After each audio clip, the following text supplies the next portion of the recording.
Welcome back to my YouTube channel. This is the Jordan Report, and I'm your host, Robert Jordan. Everyone, please remember to like, subscribe, and share. Okay, guys, this is an update on a story I just did a couple of days ago about Minneapolis and how the city is completely out of control. A 17-year-old kid, a Republican volunteer, believe it or not, a 17-year-old black kid was killed a couple of days back. And now the city has realized just how out of control things are. Now, on a human level, you feel for these people. But at the same time, you have to know that they're responsible for what is happening through their own politics. It's up to them to take back control of their politics. And it seems like that's what they're just figuring out. Let me show you what this principal said. I'm going to go through the article, then I'm going to show you what she said. You need to hear this. We can't take it anymore. Minneapolis principal says city feels out of control after student's death. That's that young black kid that was killed. Dozens of other Minneapolis public school principals gathered in a show of solidarity. I'm going to show you this lady talking. I'm just going to set this up for you. North High School principal Maury Melander Frieselben broadcast a Facebook Live on September the 15th after a 17-year-old Minneapolis public school student was shot and killed the day before.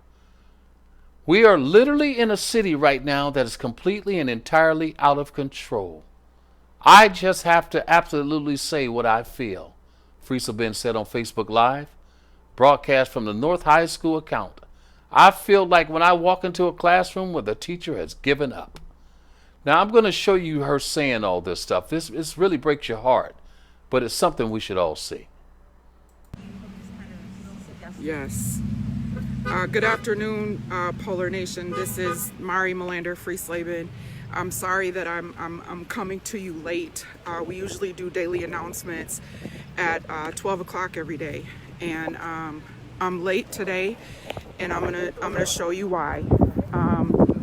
I am on Dowling and Fremont right now to my polars that are out there, and you'll know why when I show you this. So from here all the way down on the corner, we have Minneapolis Public Schools principals who are lining the corner. So we have elementary principals, we have middle school principals, we have high school principals, all from Minneapolis Public Schools, going all the way down. And you know why, right? You know why we're here is because we lost a student last night. We lost a Minneapolis Public School student last night who attended Patrick Henry High School. He was not 2 weeks into his senior year when he was shot and killed right here in this space. And I know for me, I am so absolutely 100% over it.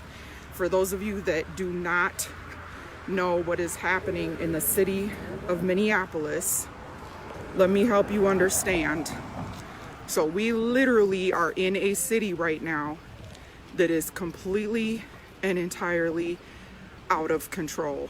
I have to absolutely just say it the way I feel it. It feels out of control. It feels like when I walk into a classroom where the teacher has given up. And all of you guys know the way that classroom feels, right? You know that you'll get that teacher where maybe those one or two naughty kids that won't listen, the teacher just says fine. They just shrug their shoulders and they sit down behind their desk and they put their feet up and they say, I'll collect this check, do what you need to do. And the whole class goes rogue. That's how it feels to me right now. That's how the city of Minneapolis feels to me right now. Nothing is making any sense. Everything feels topsy-turvy. I understand completely that I am speaking not just as myself, but as the North Community High School principal.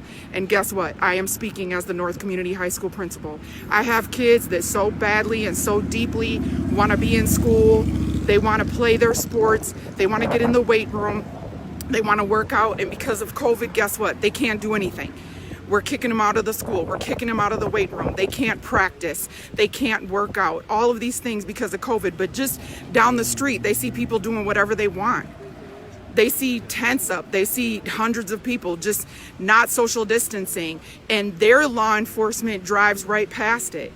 We're seeing out in the open whole parking lots that are being taken over, whole blocks that are being taken over. People who have substance abuse problems, chemical dependency issues, all of these other things, and they are just allowed to be however they want to be. But my kids can't work out. It doesn't make any sense, and the kids know it doesn't make any sense.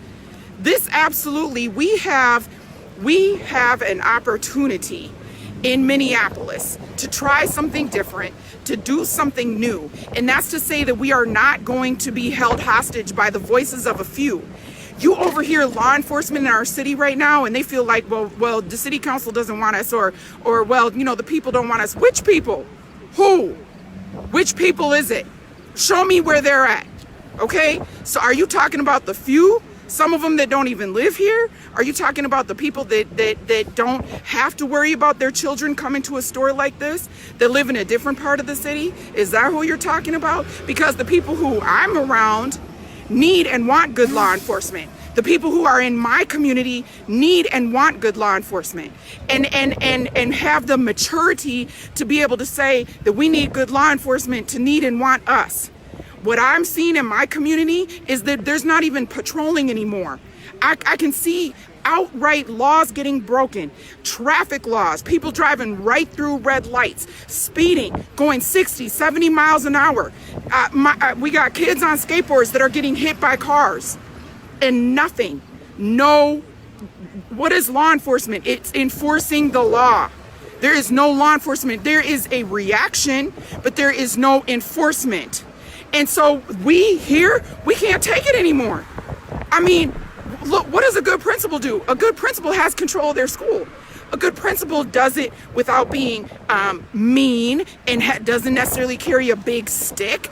They just have order. They have order in their school.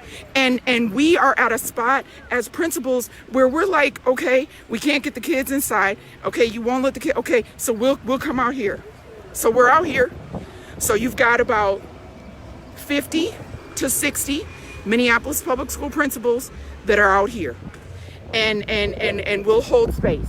And so if the people that we have looked to and have hired in our city, our leaders, if they can't get some sort of way where they can come out here and hold space, then we'll do it. Okay, we'll do it. So that's what we're doing today. Polar Nation, I'm sorry this wasn't your regular typical daily announcements. This was a little different. I hijacked some of our Polar staff. I got Mr. Lamar out here with me. I got Ms. Lisa out here with me. Ms. Lisa pacing back and forth, saying prayers over this space, over you, over your families. Look, we all know who it is. We all know who it is. Everybody knows their addresses.